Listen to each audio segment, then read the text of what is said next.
오늘 본문인 요한복음 6장 1절은 그 후에 예수께서 디베라의 갈릴리 바다 건너편으로 가시매라고 시작하고 있습니다. 먼저 이 디베랴는 로마 두 번째 황제를 기념하여 지은 도시의 이름입니다. 이 도시가 갈릴리 바닷가에 세워져 있기에 로마인들은 갈릴리 바다를 디베랴 바다라고도 부르곤 하였던 것입니다. 오늘날에도 성지 순례자 갈릴리 바다를 방문하면 가장 먼저 머무르는 도시가 디베라라는 도시인 것입니다.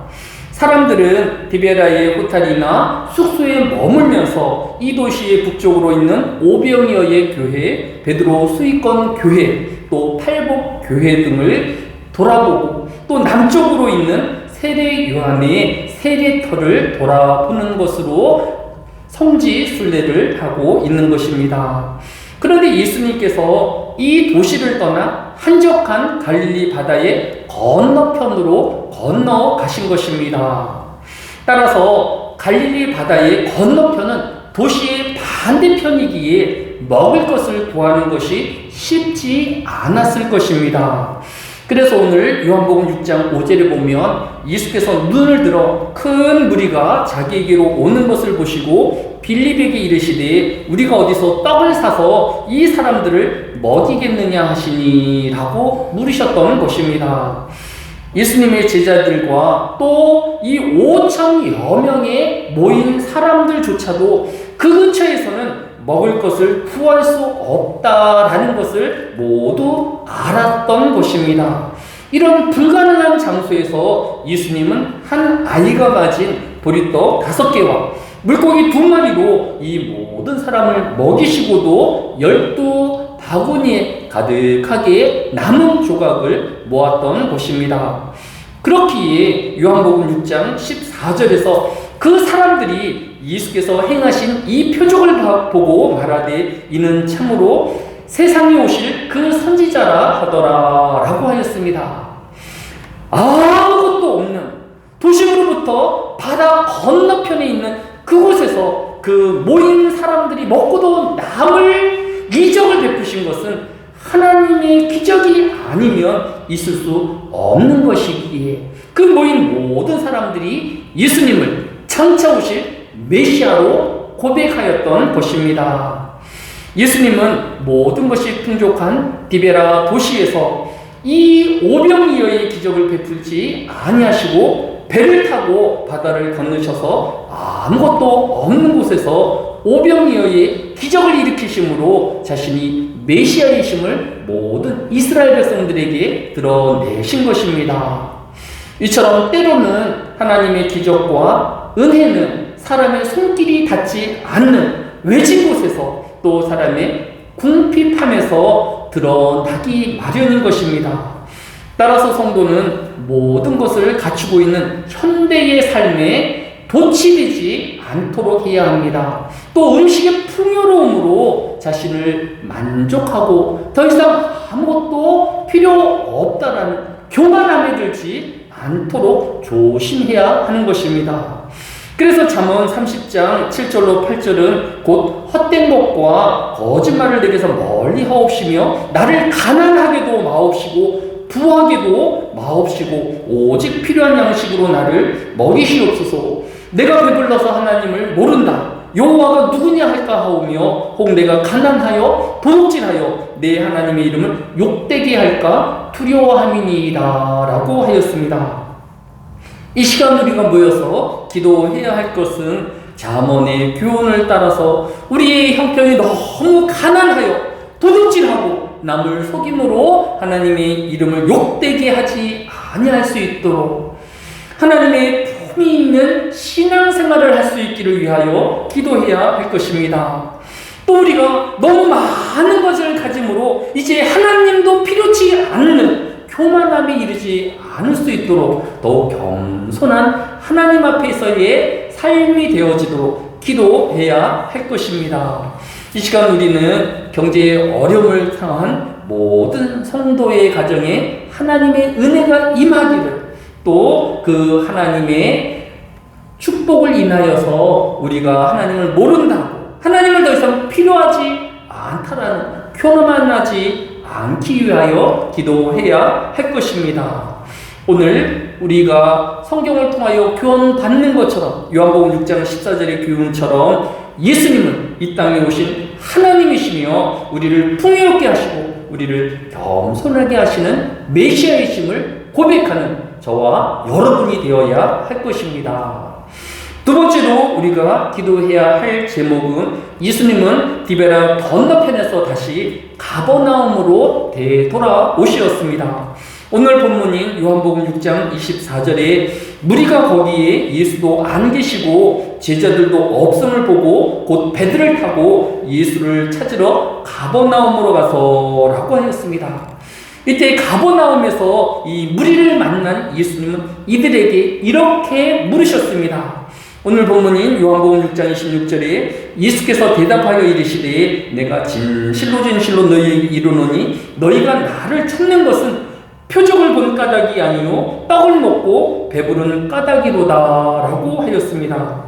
이스라엘 백성들은 예수님을 찾아서 디베라 바다를 건너서 오병이어의 기적을 체험하고 또다시 바다를 건너 가버나움에 모여들었는데 이 모여든 이유와 열심이 예수님의 또 다른 기적을 베푸는 보기 위함이었으며 그들의 배고픔과 결핍을 채우기 위한 욕심임을 예수님께서 교훈하여 주고 있는 것을 볼 수 있습니다. 우리는 여기서 우리의 신앙의 모습을 되돌아보아야 할 것입니다. 이스라엘 백성들이 그러한 것처럼 나에게 더 풍요로운 기적을 원하고 나의 만족해 주어야 할 그 무엇을 바라기 위하여 신앙생활하고 있지 아니한지 되돌아보아야 할 것입니다. 예수님은 그들에게 이렇게 권면하고 있습니다. 요한복음 6장 27절에 썩을 양식을 위하여 일하지 말고 영생하도록 있는 양식을 위하여 하라. 이 양식은 인자가 너희에게 주리니 인자는 아버지 하나님께서 인치신 자니라 라고 하였습니다. 우리는 이 세상을 살아가는 이유가 또 신앙의 이유가 이 세상의 풍요로운 것, 우리의 만족을 위한 신앙이어서는 안 되는 것입니다. 또 사람의 삶이 그것을 목적으로 해서도 안 된다라는 것입니다. 구약 성경인 전도서 1장 1절로 3절은 다윗의 아들 예루살렘 왕 전도자의 말씀이라. 전도자가 이르되 헛되고 헛되며 헛되고 헛되니 모든 것이 헛되도다. 해 아래서 수고하는 모든 수고가 사람에게 무엇이 유익한가라고 하였습니다. 사람들이 수고하고 애를 쓰고 있지만 어떤 수고와 어떤 노력도 그 사람을 결코 유익하게 하지는 못한다라는 것입니다. 신약 성경인 요한일서 2장 16절로 17절도 이는 세상에 있는 모든 것이 육신의 정욕과 안목의 정욕과 이생의 자랑이니 다 아버지께로 온 것이 아닌 세상에게로 온 것이라. 이 세상도 정욕도 지나가되 오직 하나님의 뜻을 행하는 자는 영원히 거하느니라 라고 하였습니다. 즉 우리 인생의 목적이 또 이 신앙의 목적이 우리 육체의 욕망을 채우는 것이어서는 안 된다라는 것입니다. 또 눈의 화려함을 만족하는 것이어도 안 된다라는 것입니다. 또 이 세상에 더 많은 것을 채움으로 자랑하고 교만해지는 것으로 우리 인생을 목표 삼지 말아야 한다는 것입니다. 세상적인 것, 또 이 세상은 결국은 언젠가는 다 없어질 것이며 무의미할 것이며 허망한 것이다 라는 것이 성경의 교훈인 것입니다. 그러면 이 세상이 아닌, 없어질 것이 아닌 영원한 것을 위하여 우리는 어떻게 살아야 하는 것일까요? 이 세상에는 영원한 것이 딱 두 가지 있음을 성경이 교훈하고 있습니다. 첫 번째는 요한복음 17장 3절에 영생은 곧 유일하신 참 하나님과 그가 보내신 자 예수 그리스도를 아는 것이니라 라고 하였습니다. 이 땅에 있는 모든 피조물들은 다 불타 없어질 것이며 유연하지만 오직 예수 그리스도만은 영생하시는 하나님이시다라고 성경이 교훈하고 있는 것입니다.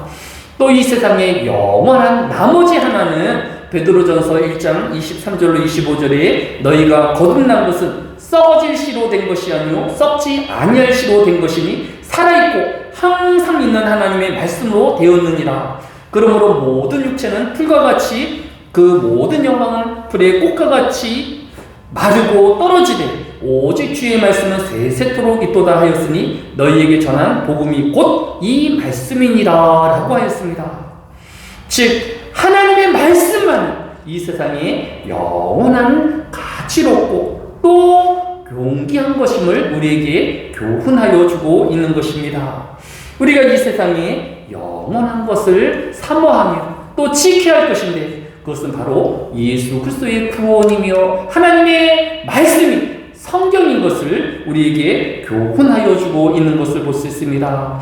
따라서 사람은 또 신앙인은 이 세상에 썩어질 것과 육체의 정욕과 또 이 생의 자랑을 위하여 살 것이 아니라 예수 그리스도를 위하여 사는 성도가 되어야 할 것이며 말씀을 지키고 이 말씀대로 살아가는 성도의 삶이 되어야 하는 것입니다. 그러하기에 오늘 본문인 6장 28절로 29절에 그들이 묻되 우리가 어떻게 하여야 하나님의 일을 하오리까? 예수께서 대답하여 이르시되 하나님께서 보내신 이를 믿는 것이 하나님의 일이니라 하시니 라고 하였습니다.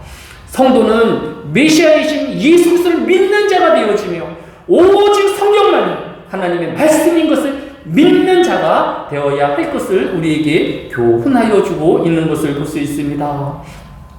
성도들의 삶은 고단한 삶이 되어질 것이고 또 많은 힘듦의 세월일 것입니다. 그런데 고린도전서 15장 10절은 그러나 내가 나 된 것은 하나님의 은혜로 된 것이니 내게 주신 그의 은혜가 헛되지 아니하여 내가 모든 사도보다 더 많이 수고하였으나 내가 한 것이 아니요 오직 나와 함께 하신 하나님의 은혜로라 라고 고백하고 있는 사도 바울의 모습을 우리에게 보여주고 있는 것을 볼 수 있습니다. 이 세상은 힘듦이 계속되어질 것이고 고난은 밀려오겠지만 또한 하나님의 은혜 역시 우리와 함께하며 그 하나님의 나라에까지 우리를 인도하여 주실 것입니다. 사도 바울이 그의 모든 전도와 또 주를 위하여 충성하고 헌신하였던 모든 것이 하나님의 은혜임을 고백하였으며 또 하나님이 함께하여 주셔서 이 자리까지 이르름을 고백한과 같이 우리도 늘 하나님의 우리와 함께하여 주시고 또 하나님께서 하나님의 일들을 이루어 가시는 은혜로운 삶의 우리를 동역자로 사역자로 삼으신 것을 감사하는 이 하루가 되어야 할 것입니다.